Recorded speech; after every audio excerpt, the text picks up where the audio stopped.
Charlotte is joining the talk for the first time.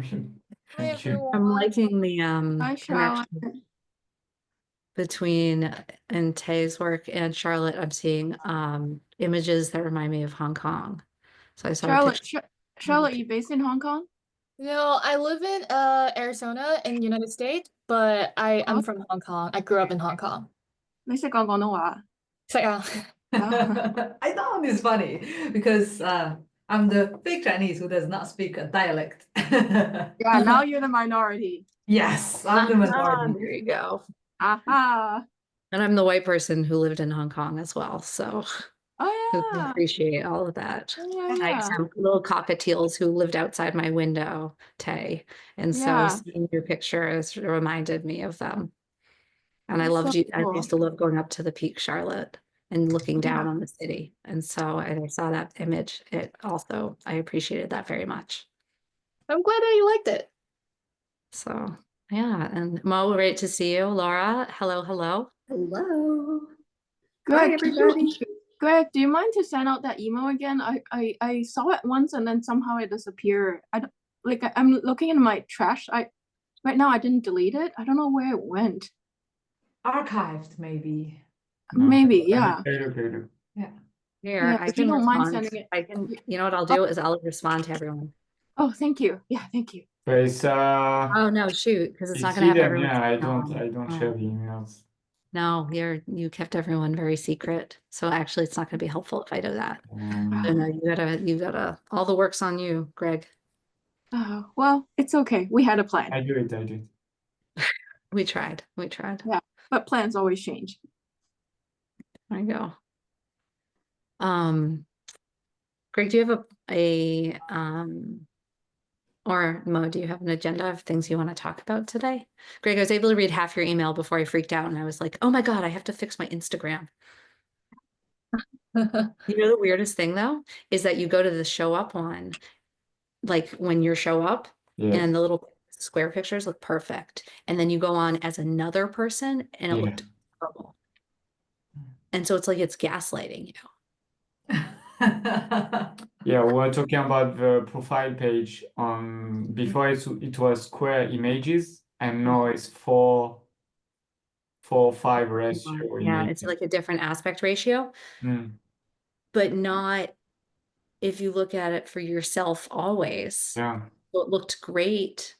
So like the person who manages it wouldn't have known unless someone else told them. So what I did is I just unpinned the first three. And yeah, the text is cropped otherwise.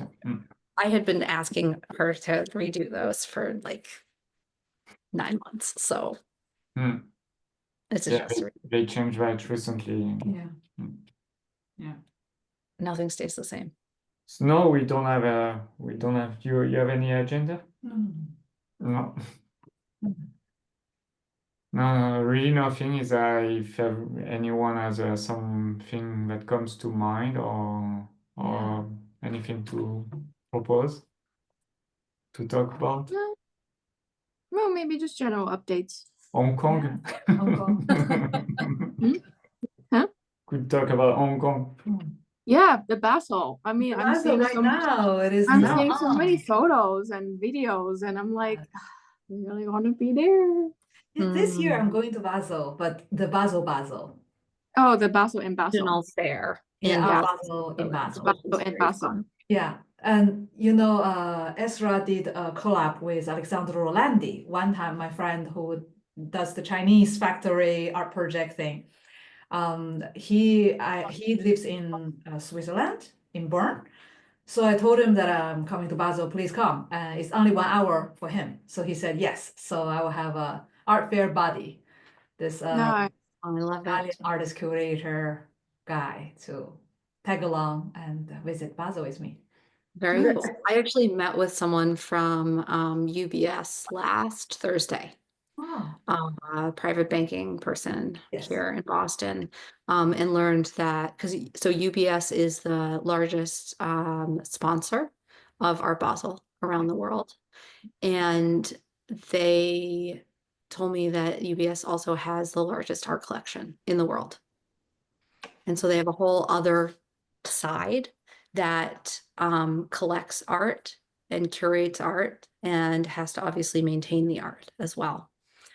And so they also have research that comes out every year. Yeah. And there's a collector's research, and then there's, I think, market research. I just downloaded both of them. And there are these long PDF documents that you can read that can give you insight into how much people are buying and what they're buying. Yeah. The And annual very report. useful.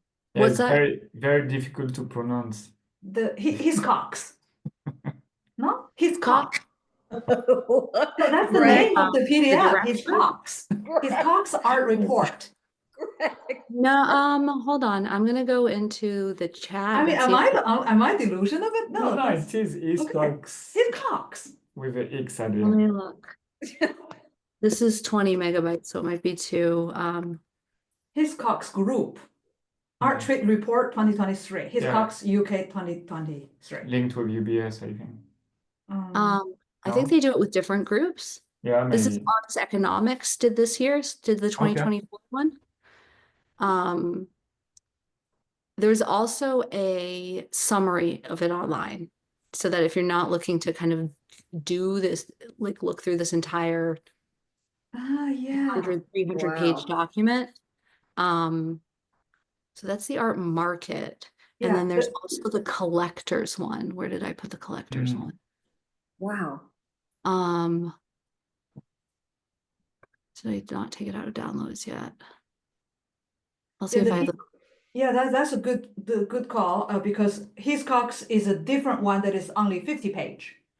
So it's Yeah, more I mean, brief. there's a few different places that Yeah. Basel.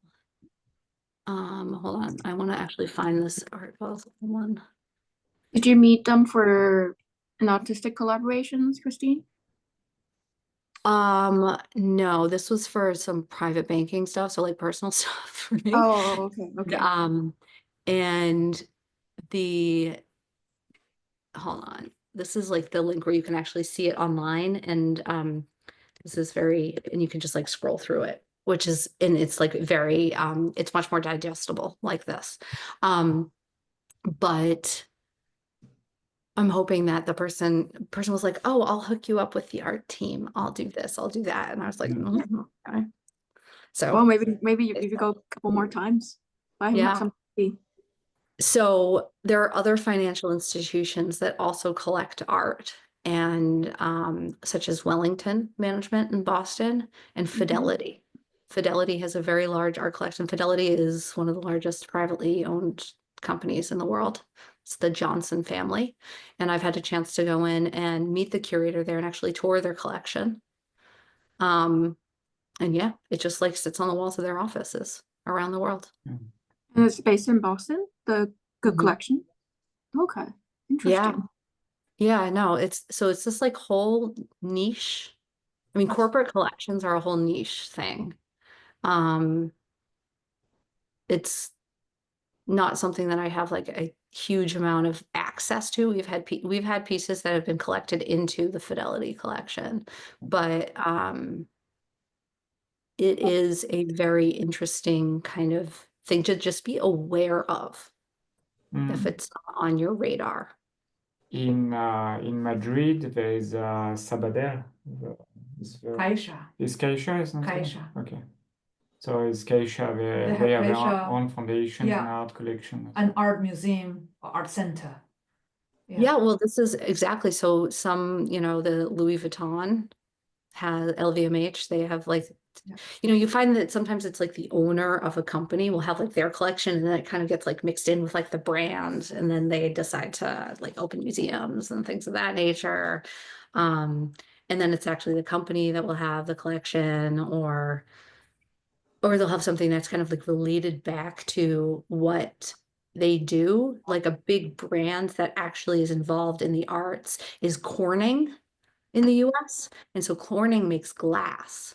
And so they have art residencies related to glass. And you think Corning's so old fashioned, right? But they actually do almost all the fiber optics as well. And so they're very, they're still very relevant. Yeah. And then you have Kohler. Do you guys know Kohler? They make like sinks and toilets. Yeah, Oh, those yeah. food residencies I heard Yeah, about. yeah. Yes, about and that. they have an art residency as well. Yeah. They're in Minnesota or I grew up in Minnesota. somewhere in the Maybe Midwest. Wisconsin? I think it's Wisconsin. Wisconsin. Yeah, Wisconsin. My Yeah. friend used We one of my have to friends look it up. one of my friends used to work for them, and he only stayed for like 8 months and then just dashed over to New York City afterwards. He Was was like, it "Oh, too isolated, too cold? I think so. And he was also away from his girlfriend, which is a big problem. Yeah. But being young in your 20s and you got dropped in Wisconsin, I wouldn't blame him. Yeah, I have a question regarding collection of those private or public foundations. Being a not-for-profit gallery, do you think it boosts your possibility of being collected by them, or it decreases, or it does not make any difference? Because what is being collected is actually the artists. I'm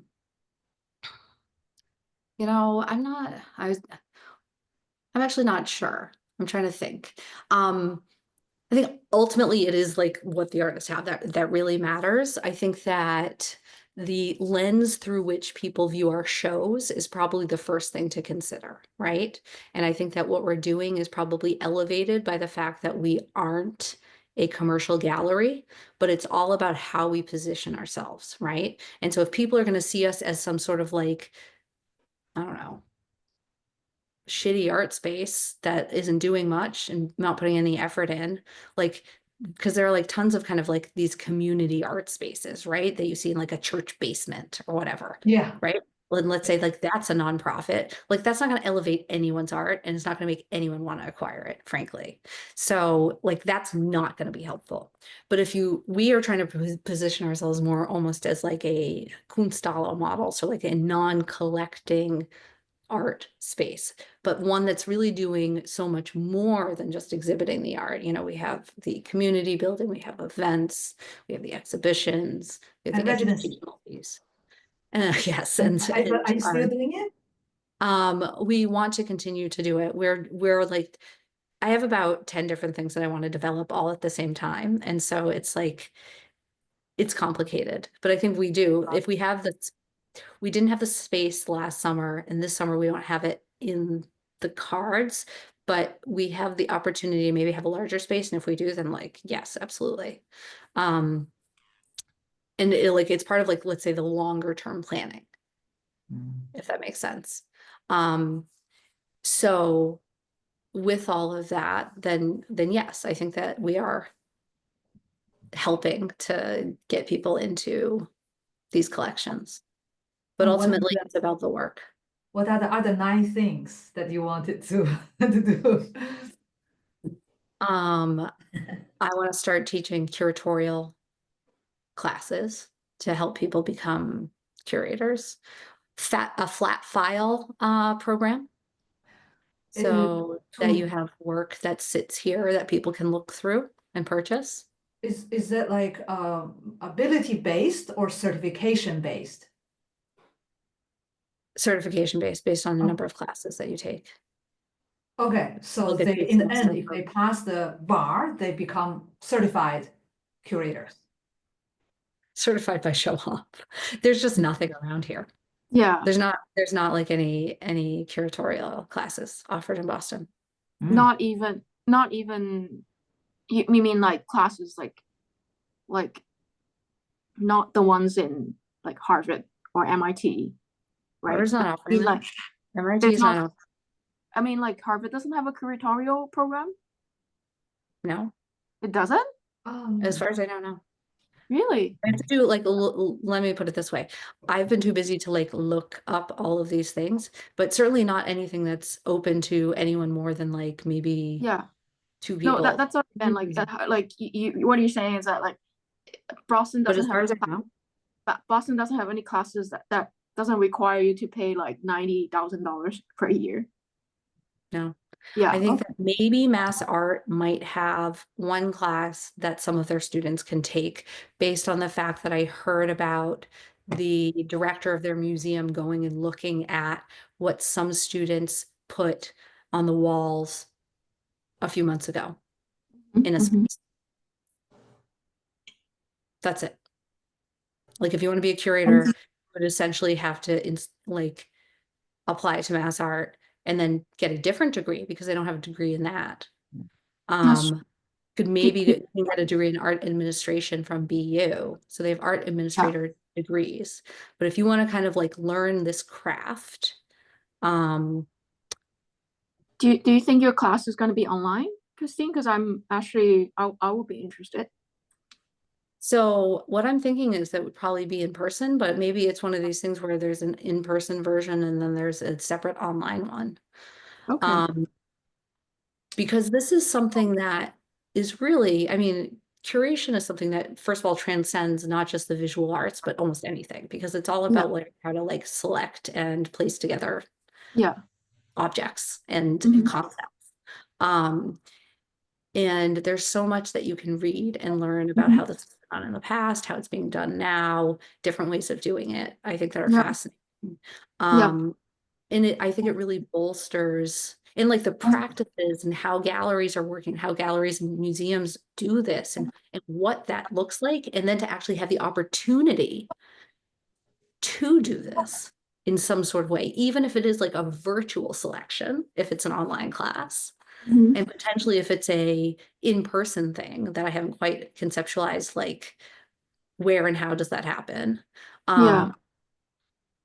Would be so powerful Yeah. for artists and for emerging curators and for people Yeah. who are looking to kind of just like create that kind of transversal community that's outside of what you have in in your university. So like one of the ways that I was inspired to talk more about this is that there's someone offering this at RISD, which is the Rhode Island School of Design, and she has people coming from Brown University, is the Ivy League school that's next door, to take these classes because Brown doesn't offer it.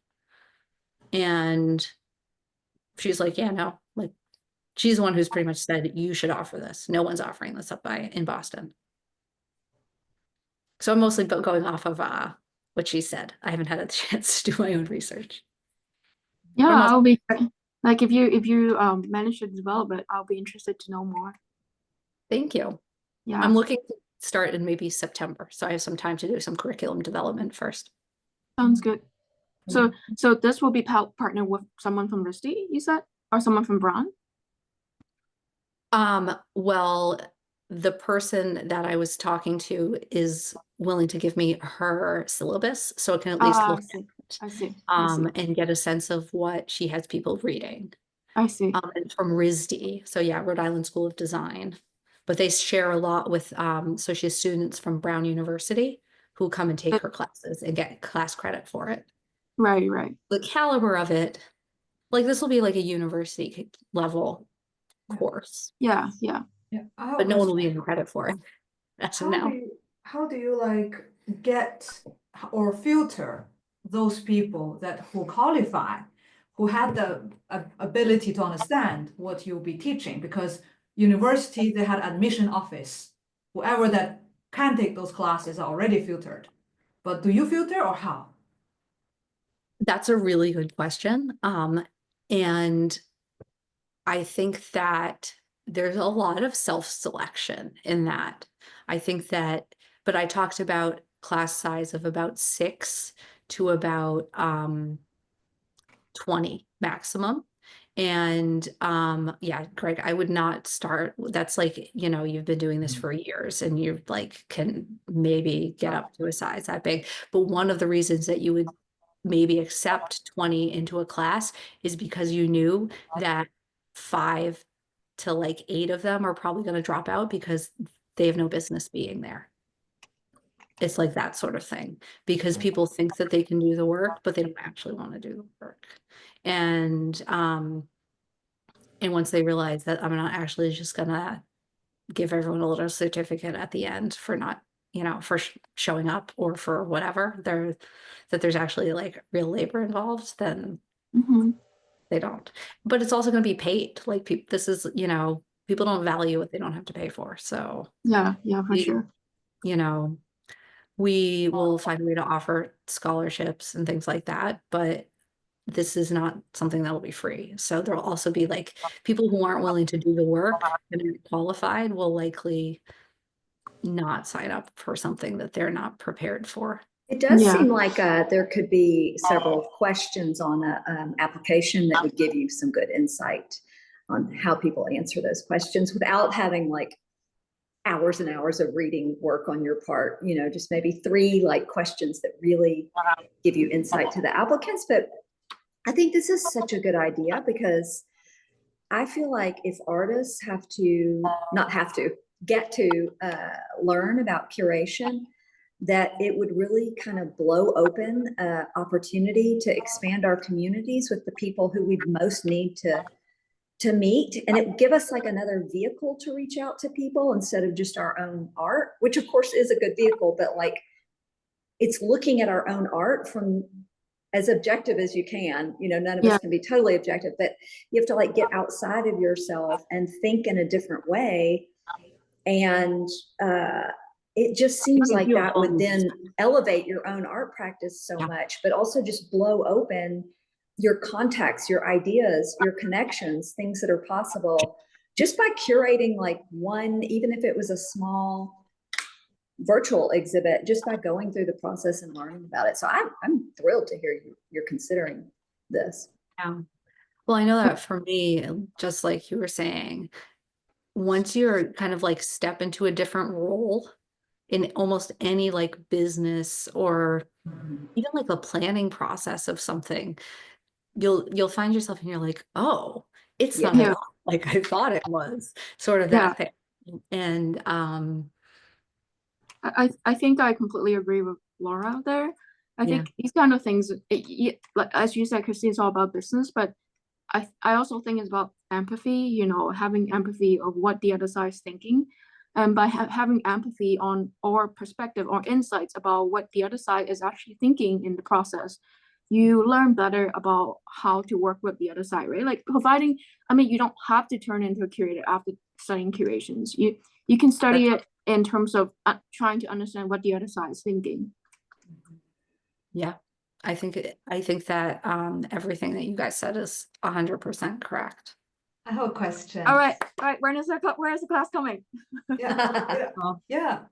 I have a question. So would you give this class an opportunity to curate a show in your gallery? Oh, yes, that's part of the idea. Yeah. Okay. And but we're trying to figure like that piece I haven't figured out at all. In terms of like when, how, etc. And that's like part of what hasn't kind of come to fruition. I have a good idea. Maybe it can go together with the residency so that the curators work with the artists in residence and then put a show. Because that one, first of all, the artist would need the help. Number 2, you might not have the time because it's usually in the summer. And also then those students can get their hands on without having to like influence your branding, because you know they might put a show that you are not particularly proud of because they're new, but then the risk is on the residency, right? So that won't touch the core of your brand, that I thought. I think you bring up a lot of good points there. I think that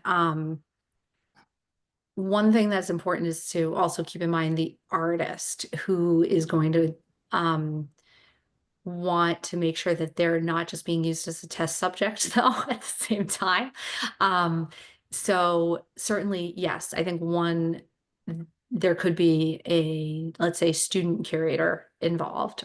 I think that there is the risk of like the too many cooks in the kitchen scenario. So more so we kind of imagine maybe a series of pop-ups or something like that, where everyone's getting like a weekend or who knows what. But I haven't quite, or I'm imagining like maybe people have like different walls, or it hasn't quite come to me yet. Like I usually have to like kind of like chew on these ideas a bit. Maybe it's like a virtual for halfway through the year, and then at the end of the year, it's like the month of, maybe the summer is that, and there's the artist residence program. And so, yes, it's kind of like the summer is this kind of like laboratory sort of feeling. Because I agree that like there's the opportunity to also work on the shows during the year would be incredibly helpful, so that you're actually doing the kind of like on the ground, not just kind of like the class work, but like some on the ground labor that's like useful as well. But you also can't ask people who are paying to be there to start doing work for you. So it really needs to be like, it can't be some sort of like disingenuous sort of situation like. Although there's certainly people out there who do that. It's like, you can pay me $10,000 to work with me for a day. I've heard those things. You're not going to do that, Christine. Not yet. I need a few minutes.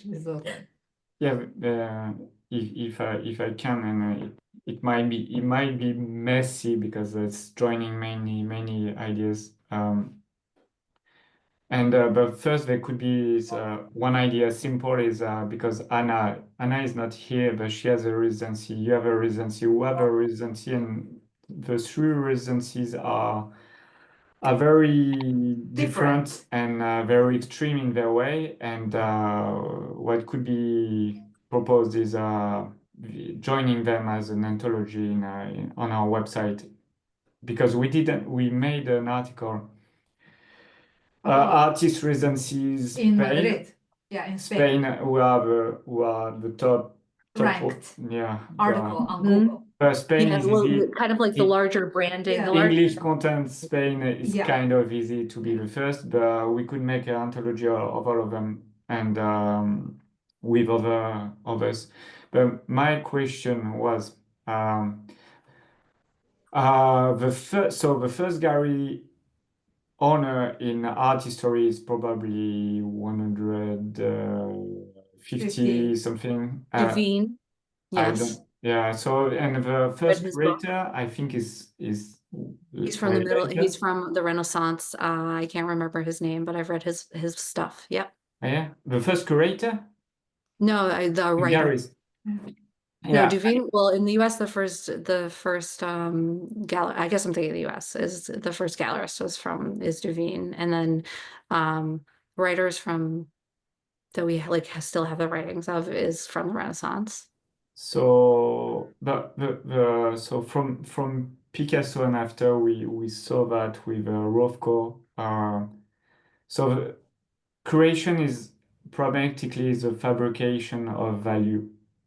You choose the value, and it's subjective. Let's say it's subjective, but there's a That's positive one way. pragmatic That's your way of approach, defining. like history and all that. But I would call it contextualization. yeah, in art history, often when there's a big value, like biggest value in modern art, contemporary art, there's a banker and there's a writer. So Picasso, he joined a banker and they wrote a book about Cubism together. Rothko is the Rockefeller thing, and so there's always behind there's This an is a bit like a very cynical view of the art world, but go on. It's like nobody is talking about that. So, but what I mean is today with the crisis, people, they have a tendency, before in the 80s when everything was going well, if you take in your pocket, it's okay. Right now in France, I don't know in the US, but I think there's less money on the table. So when someone is Taking the money. He's taking the money with art. We know there's money laundering with art and all that. My question is, in art curation class, is this subject of the past things like, do you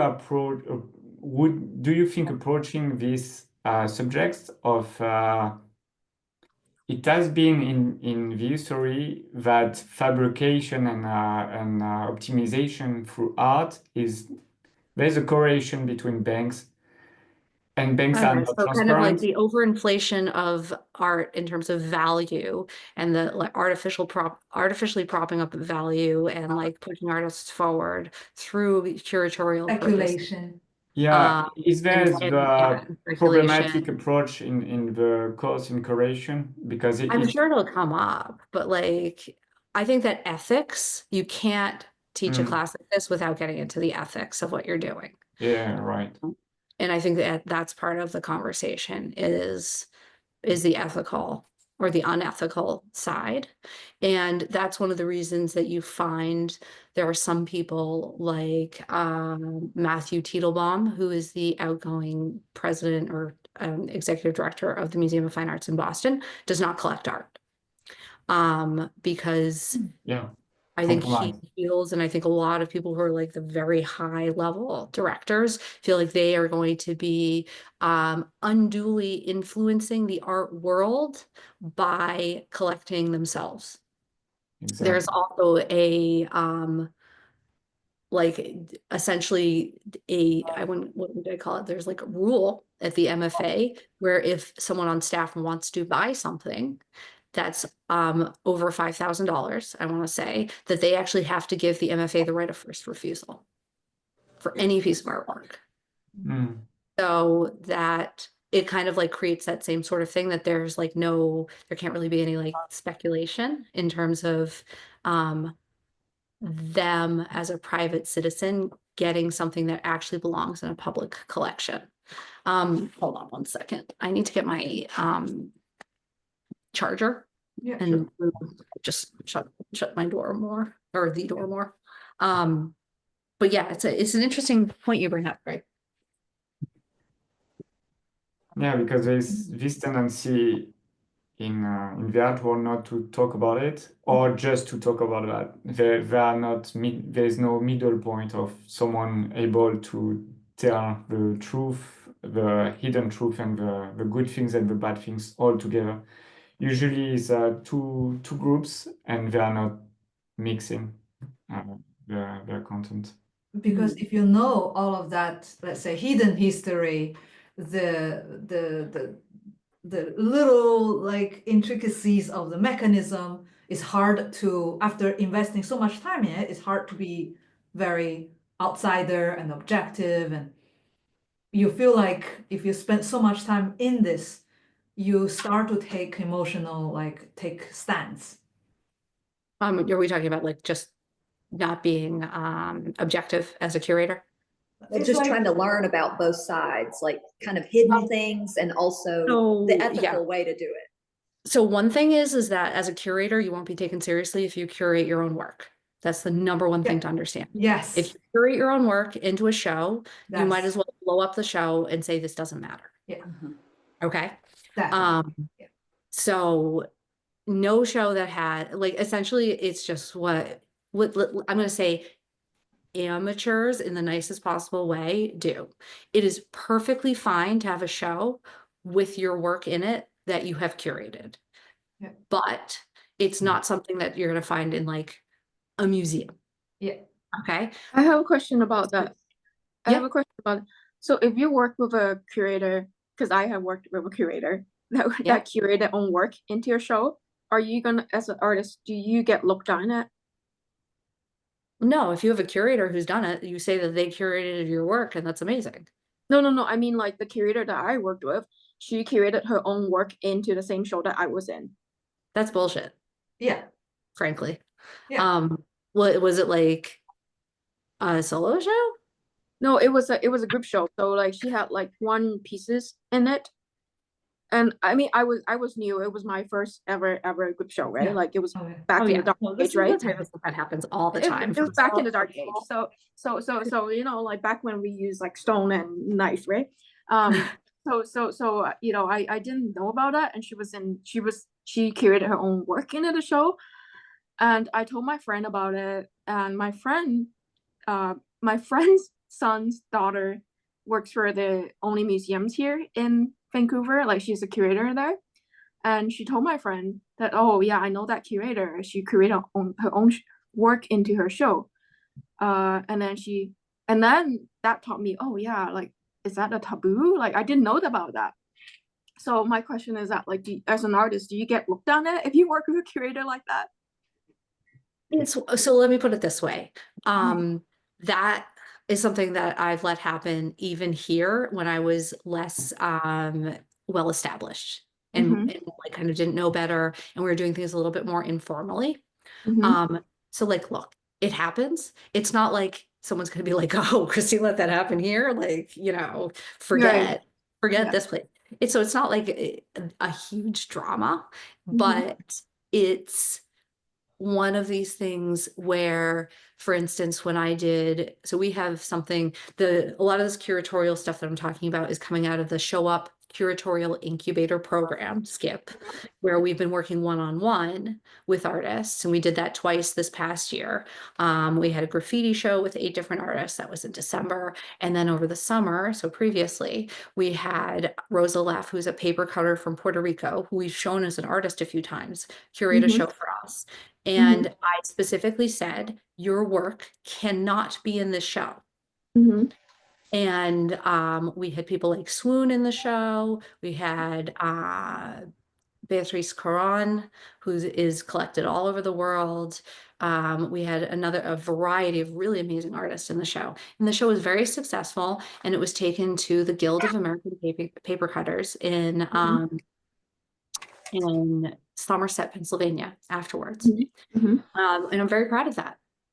However, I was particularly annoyed to see that they put to see that they put Rosa Leff's work in the show after that, because I feel like, yes, like Rosa's work is amazing, but it doesn't have the same impact if you have the curator's work, and it just doesn't elevate anything.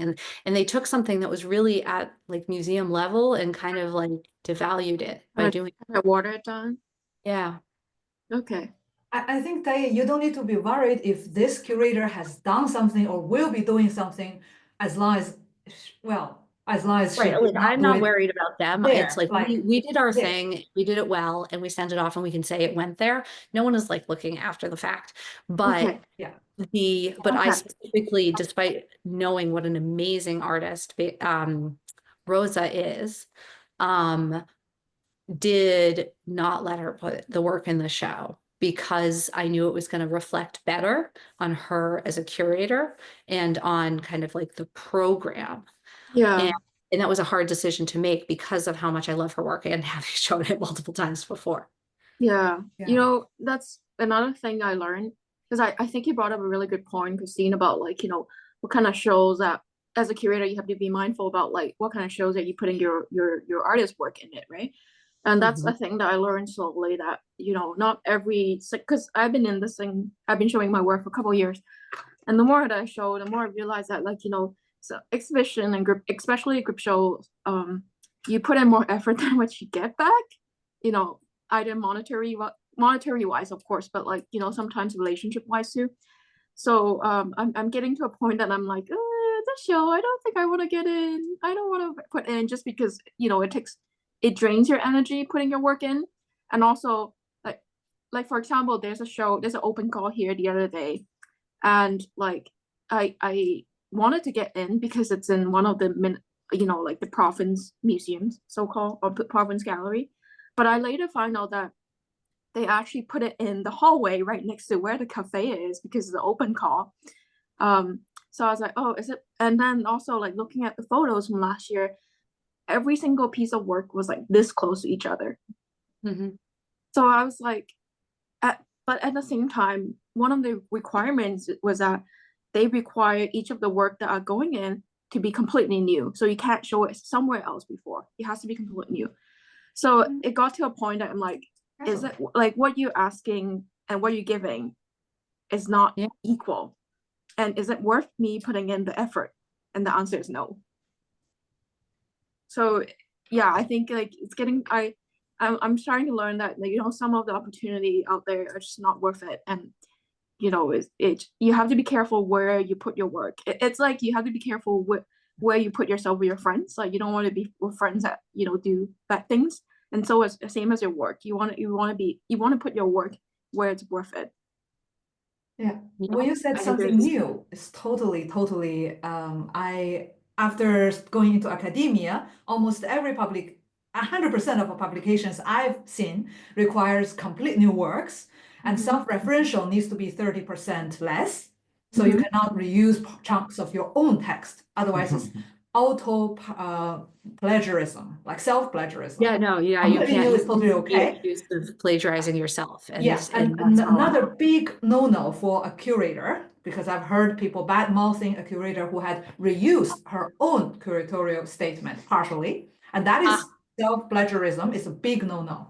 Oh, okay. Well, What I would say, Tay, back to your points as well, after, let me say, Mo, totally agree with everything you said. That kind of like energy in, energy out is, yes, as you are spending more time in the art world, it should feel like it's a partnership and not like you're putting in more energy than they are. favoritism, yeah. Like it should not be. I understand that sometimes it costs money to show because you have to ship the work, for instance, and you kind of like can't get past that. Sometimes you have to pay, let's say, a submission fee. I'm not in love with huge submission fees.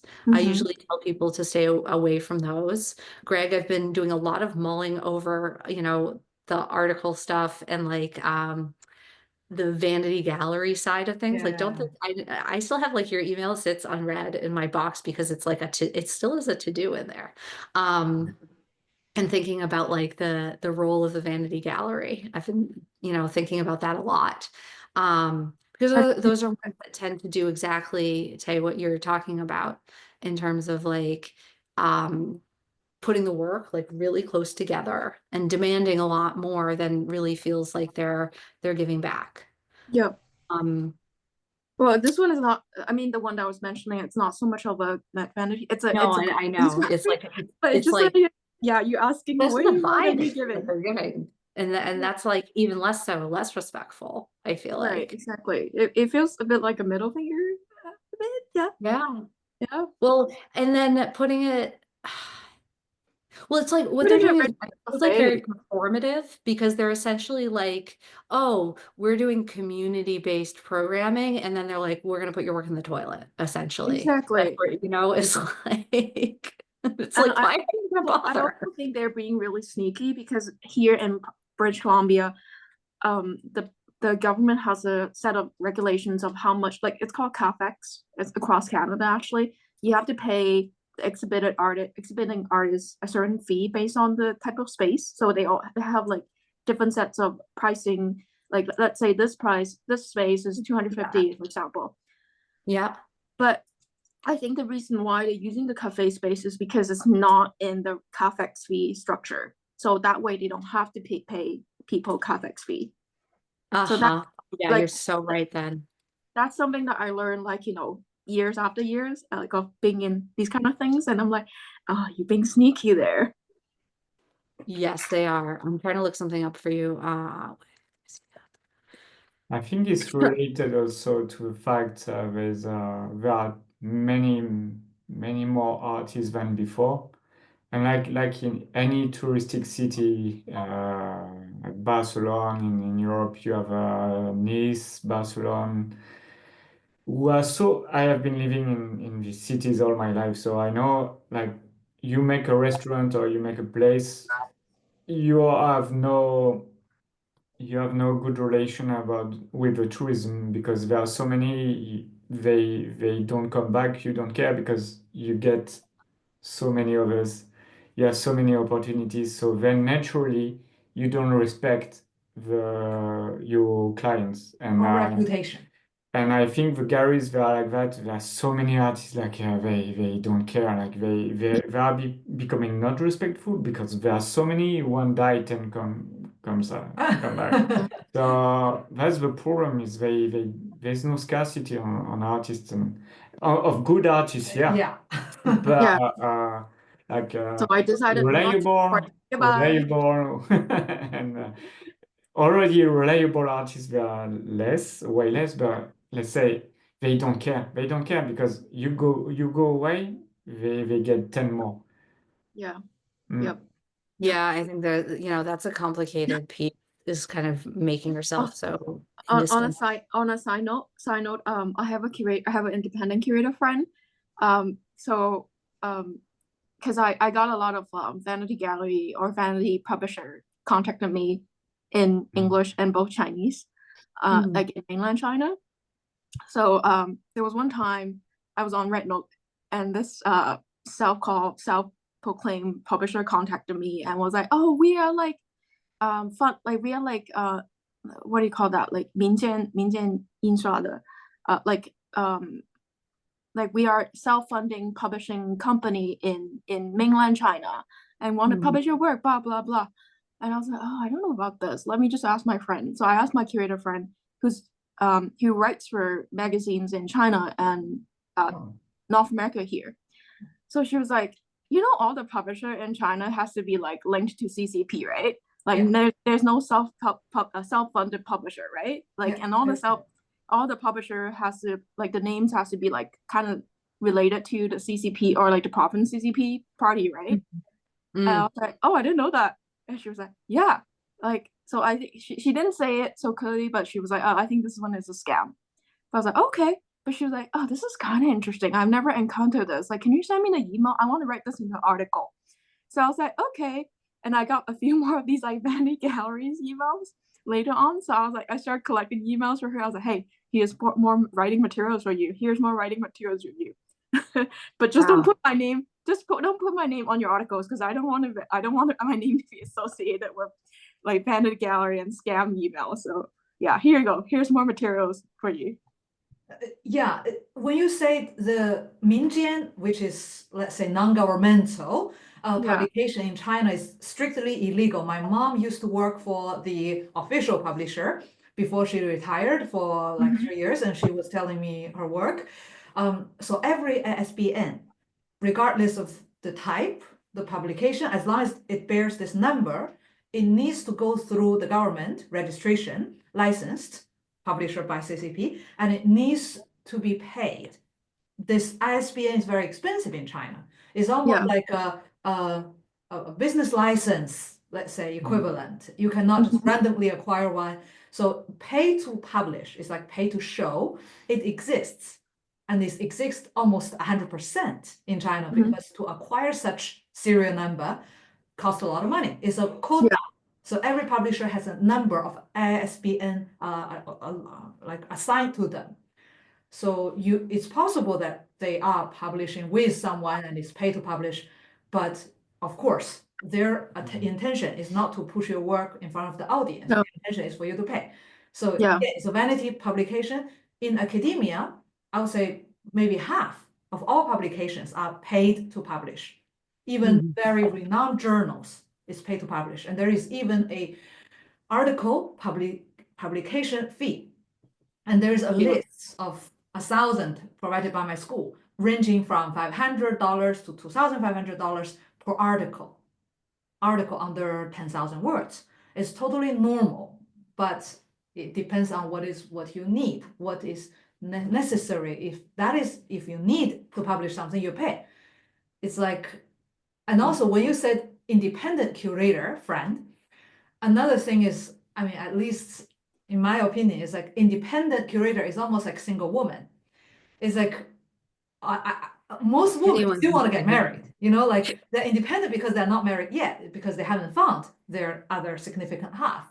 But ultimately they want to, or they need to, right? It's almost like Mo, I don't know. You're going into some territory. This is a dangerous comparison to make. Yeah, right. I have an even more dangerous one, because I saw a documentary of a fertility clinic doctor mixed his own sperm into the selection, and the impregnated woman, and the doctor was looking for her real father, and after 20 years of search, she found out it was the fertility clinic. That's the person who curates. So that's a curator making your own work into the show. I mean, like, I understand. I mean, like, let's not get into my friend's situation, because I know she has situations, and she is married now to an institution. Okay, let's put it that way. So, but you know, I only brought her up because she was a great help, and I did understand the situation in China. And you're right, Mo. Like she did mention, my friend did mention about the ISBN thing. She was like, if you're not sure, just ask the publisher for the ISBN. I was like, oh, I didn't know about that. Okay. So it always helps to have a friend who knows what they're talking about. For sure. Yeah. I I wanted don't to mean bring up, that your friend is like Ni's husband, but I mean Yeah. that ultimately to work as a curator, you need a strong institutional backing in order to carry out your work properly. or some walls. So Institutional Or some or money. like a financial place, or a place. physical, Yeah. like complete independent might not work. Yeah. Or at Yeah, least no, it like, doesn't I mean, legitimize yourself very yeah. easily. You can't legitimize yourself very easily.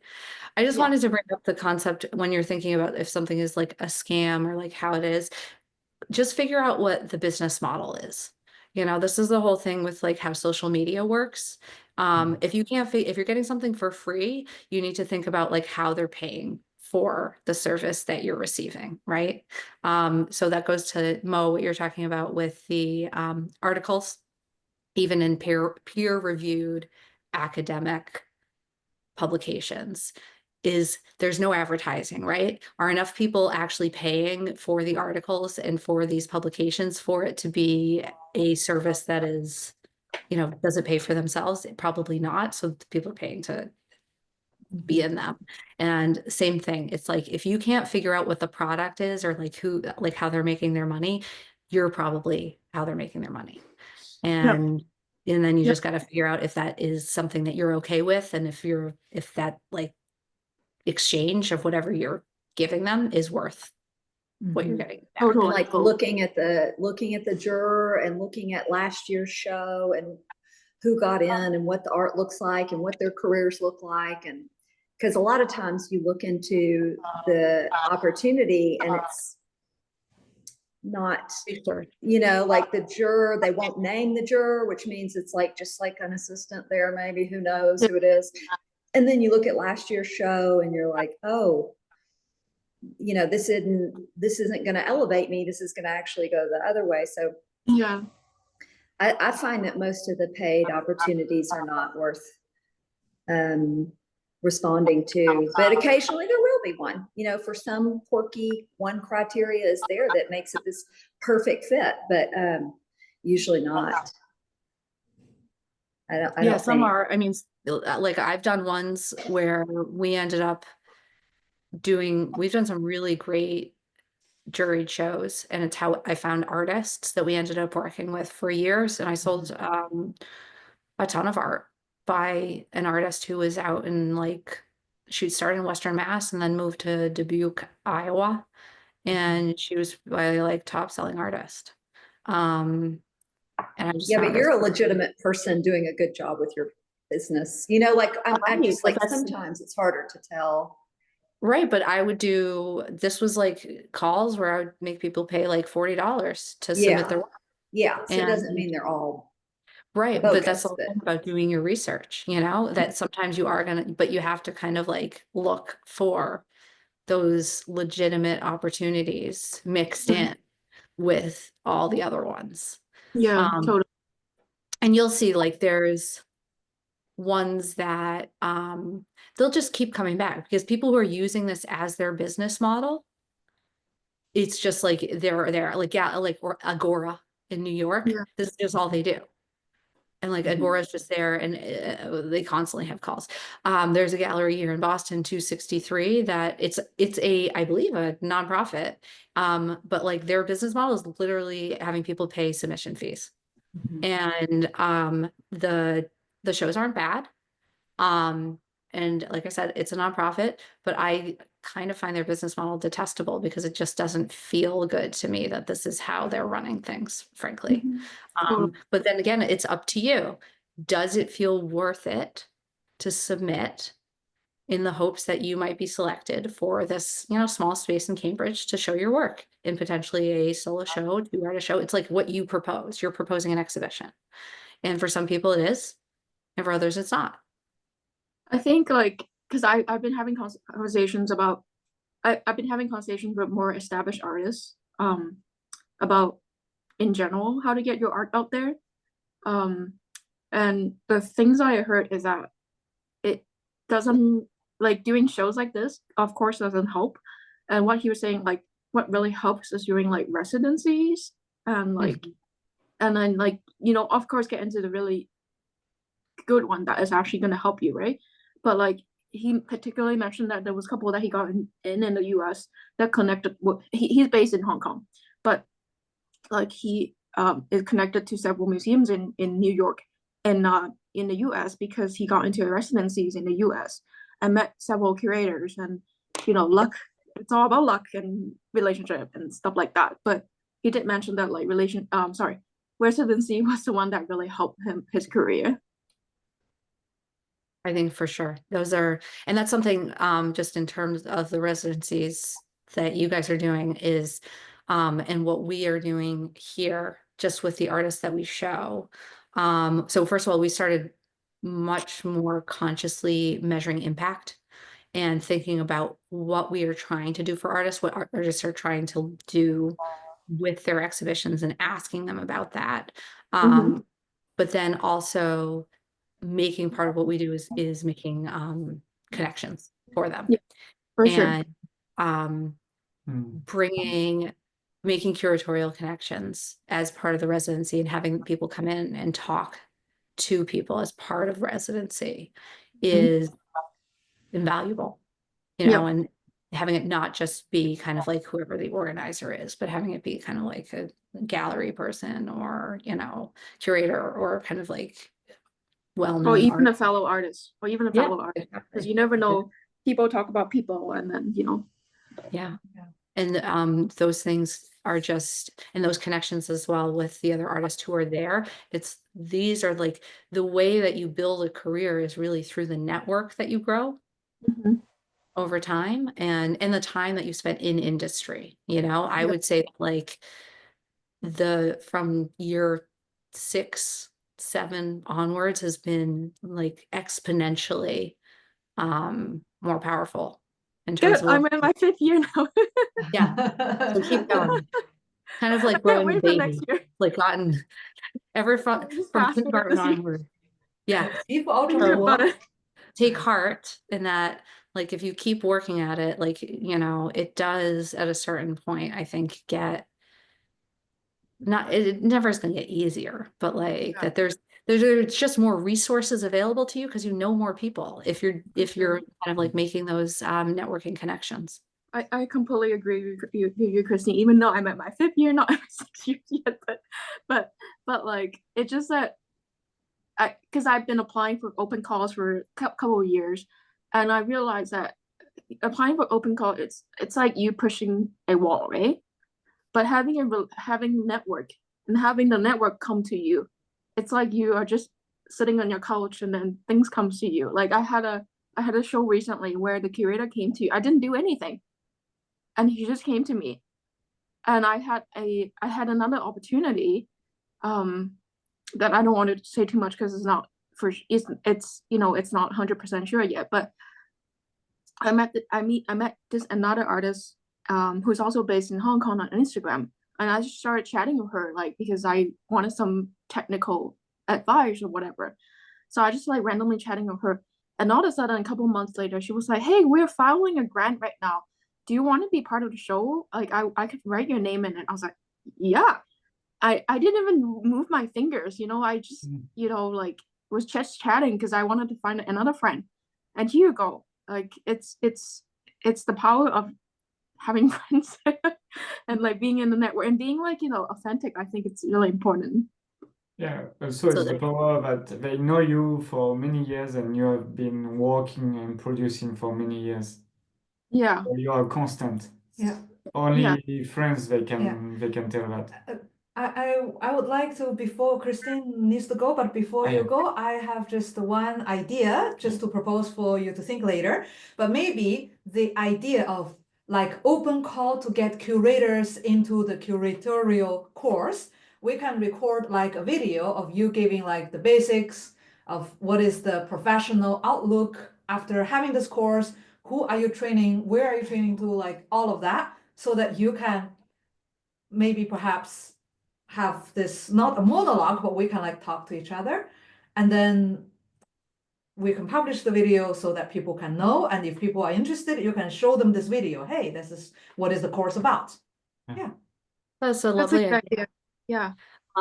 Yeah, let me kind of come up with the actual basics and mechanism of how this is going to work. And then for sure. Yeah, so I always people love working will with you know. guys. Greg, I am desperate for your help in publishing a blog post that I've written to highlight my friend Ibrahim's work. I cannot figure out how Divi, like how to do anything with Divi anymore. Maybe yeah, send me an email. Yeah. About it. I will. Oh my God. I was like, is this how that I don't even know anymore. Yeah. And maybe I will with some other content for you too. But Yeah. And now there's so this was DV4, now there's DV5. Yeah. So I think it would be simpler. Yeah. I think they maybe. I'm just like, I'm so confused. Yeah. But I have all the content right. So, and but yeah, I'm sorry, I have to go. I have like another meeting that's oh, thank you. No worries. for any second. So this is I great also though. have to go. I love, my problem is I love talking to people. I just talk to people all day and never do any work. Like my little, like I have an RFP due Monday and it's like I have to finish it. But this was lovely. I'm hoping to connect with you all again soon and Yeah. Keep in touch. keep in touch.